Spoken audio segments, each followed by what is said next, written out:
नमस्कार दोस्तों, स्वागत है आप सभी का हमारे यूट्यूब चैनल ऑब्जेक्टिव सेंटर पर। इस वीडियो में हम लोग नेवी ट्रेड्समैन मेट के प्रैक्टिस सेट को सॉल्व करेंगे, जिसमें कि हमारा सिर्फ और सिर्फ जीके रहेगा। तो ये हमारा तीसरा सेट है। तो जो लोग पिछला 2 सेट नहीं देखे हैं वो लोग डिस्क्रिप्शन बॉक्स में जाएँ, वहाँ पर हमने एक प्लेलिस्ट दिया है। तो उस लिंक पर क्लिक करके आप अपना प्रीवियस वीडियो देख सकते हैं। तो चलिए स्टार्ट करते हैं। 76 नंबर क्वेश्चन है कि अंडे से नया नया निकला टैडपोल किसके माध्यम से सांस लेता है? फेफड़ों से, बाहरी गलफड़ों से, भीतरी गलफड़ों से, उपरोक्त सभी से। तो अंडे से नया नया निकला टैडपोल जो होता है, यह जो रहता है बाहरी गलफड़ों से सांस लेता है। देखिए, जो टैडपोल होता है यह मेढक का बच्चा जो होता है उसी को हम लोग टैडपोल कहते हैं, और यह मछली के समान या सदृश होता है। जो बाह्य गलफड़े के द्वारा सांस लेता है, वयस्क मेढक अपने फेफड़े से सांस लेता है तथा गैसों का विनिमय अपनी त्वचा और अपने मुंह के अस्तर द्वारा करता है। लैटिन में वायरस का क्या अर्थ है? तो लैटिन में जो वायरस का अर्थ होता है वह विष से होता है, या हानिकारक पदार्थों के लिए उपयुक्त होता है ये विष। तो यहाँ पर इसका लैटिन भाषा जो है वायरस का, वह विष करेक्ट होगा। 78 नंबर क्वेश्चन है कि अभ्रक का अत्यधिक उत्पादक देश कौन सा है? तो आपको भी पता होगा जो अभ्रक सबसे ज़्यादा उत्पादक देश है वह हमारा देश भारत है। 79 नंबर क्वेश्चन है, इनमें से कौन सा जनजातीय अर्थव्यवस्था से संबंधित है? श्रम प्रधान कृषि, खनन खदान, अंतरण कृषि। तो जनजातीय अर्थव्यवस्था से जो संबंधित होता है वह अंतरण कृषि है। तो अंतरण अथवा स्थानांतरण कृषि जनजातीय अर्थव्यवस्था से संबंधित है। इसे झूम कृषि भी कहा जाता है। उपत्वचा किसमें नहीं होती है? तो देखिए, जो उपत्वचा नहीं होती है जिसमें, वह हमारा जड़ होता है। जड़ में उपत्वचा नहीं होता है।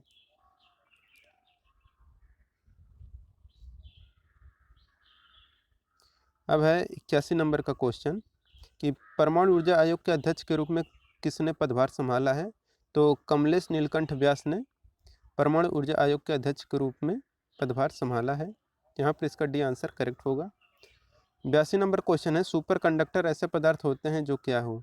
देखिए, सुपर कंडक्टर ऐसे पदार्थ होते हैं जो विद्युत करंट के प्रवाह को न्यूनतम रोधित करते हैं, यानी कि वह बहुत कम धारा को रोकते हैं, यानी कि ये ज़्यादा आपका चालन का काम कर देते हैं।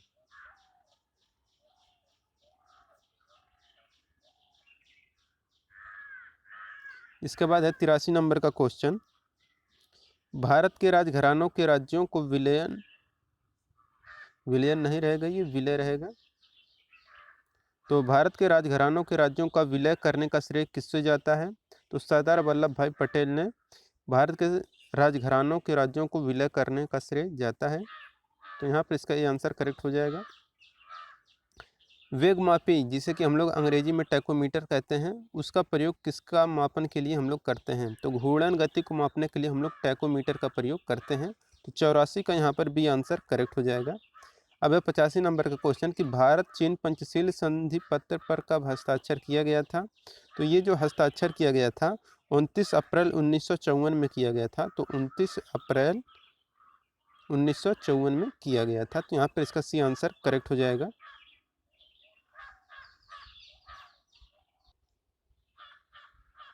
अब यहाँ पर 86 नंबर का क्वेश्चन है कि सोनप्रयाग में सोनगंगा नदी का संगम किस नदी से होता है? तो सोनप्रयाग में जो सोनगंगा नदी है उसका संगम मंदाकिनी नदी से होता है। तो 86 का यहाँ पर डी आंसर करेक्ट हो जाएगा। 87 नंबर क्वेश्चन है, भारत में वर्ष 2001 में निम्न में से कौन सी कंपनी सॉफ्टवेयर की शीर्ष निर्यातक कंपनी थी? तो वह टाटा कंसल्टेंसी थी, यानी कि CTS थी, टाटा कंसल्टेंसी सर्विसेज। पृथ्वी की परिधि की गणना करने का प्रथम विख्यात विद्वान कौन है? तो देखिए, जो पृथ्वी की परिधि का जो गणना किए थे, ये किए थे इरेटोस्थनीज ने। तो यहाँ पर इसका डी आंसर करेक्ट हो जाएगा। 89 नंबर क्वेश्चन है, किस राज्य सरकार ने गिद्ध आबादी को बचाने के लिए कोटोप्रोफेन नॉन स्टेरॉयड दवा का प्रतिबंध लगा दिया है? तो यहाँ पर इसका करेक्ट आंसर क्या हो जाएगा? तमिलनाडु। तो जो तमिलनाडु सरकार थी इन्होंने ही गिद्ध आबादी को बचाने के लिए क्रोटोप्रोफेन नॉन स्टेरॉइड दवा का प्रतिबंध लगा दिया था। अब इसके बाद है 90 नंबर का क्वेश्चन कि कार्बनिक यौगिक किस प्रकार के होते हैं। तो आपको भी पता होगा कि जो कार्बन होता है, ऐसे आपको जैसे कि हम मेथेन ले लेते हैं, तो इस तरह से ऐसे आपका ये सहसंयोजी बंध द्वारा जुड़े रहते हैं। तो इसमें ज़्यादातर कार्बन में सहसंयोजी यौगिक बनाते हैं। 91 नंबर क्वेश्चन है, किस घटना के बाद महात्मा गांधी ने असहयोग आंदोलन को अपनी हिमालय जैसी भूल बताई है। तो हिमालय जैसी भूल जो बताया गया था, यह चौरी चौरा कांड के बाद बताया गया था।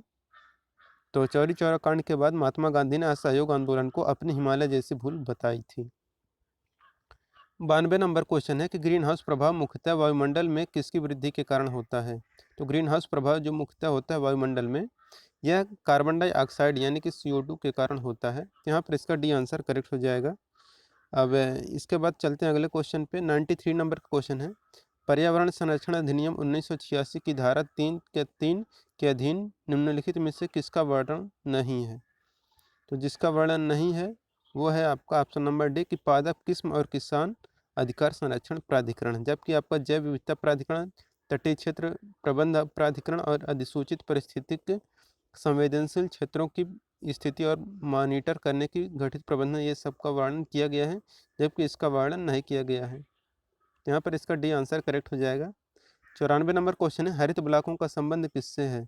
देखिए जो हरित ब्लॉक हैं यह जियो ब्रिक्स से संबंधित हैं, तो यानी कि जैव ईंटों से संबंधित हैं।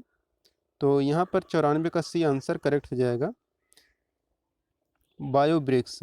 तो बायोब्रिक्स जो होते हैं यानी कि जो जैव ईंटें हैं यह हरित ब्लॉकों से संबंध रखती हैं। 95 नंबर क्वेश्चन है, भारत ने अपना पोलियो मुक्त स्टेटस किस माह में मनाया था। तो पोलियो मुक्त स्टेटस ये जो भारत ने मनाया था यह फरवरी 2014 में ही मना लिया था। तो यहाँ पर इसका डी आंसर करेक्ट हो जाएगा। 96 नंबर क्वेश्चन है कि तेलंगाना राज्य किसका विभाजन है। तो आपको भी पता होगा कि यह आंध्र प्रदेश से अलग होकर तेलंगाना राज्य बना था। तो यहाँ पर 96 का भी आंसर करेक्ट हो जाएगा, फरवरी 2014 में ये अलग हुआ था और इसका जो राज्य का दर्जा अस्तित्व में आया था यह 2 जून 2014 को अस्तित्व में आया था, भारत के 29वें राज्य के रूप में। तमिलनाडु जो था, जो सॉरी तेलंगाना जो था। इसके बाद यह है हमारा 97 number question, the Hindus an alternative history नामक पुस्तक किसने लिखा है। तो the Hindus an alternative history ये जो लिखा गया है बुक, यह वेंडी डोनिगर के द्वारा लिखा गया है। यहाँ पर इसका सी आंसर करेक्ट हो जाएगा। अभिनेता नेता कमल हसन की मक्कल नीति मय्यम पार्टी चुनाव चिन्ह क्या है। तो ये होता है टार्च है। तो 98 का यहाँ पर सी आंसर करेक्ट हो जाएगा, टार्च। जो बैटरी टार्च होता है वही टार्च है। 99 नंबर क्वेश्चन है, निम्न में से कौन नूरजहां के गुट का सदस्य नहीं था। तो देखिए जो नूरजहां के गुट का जो सदस्य नहीं था वह था जहांगीर। तो नूरजहां के गुट का जो नाम था वह जुनता गुट था, जिसमें उसके पिता एतमाउद्दौला, माता असमत बेगम, भाई आसफ खां तथा शहजादा खुर्रम सम्मिलित था।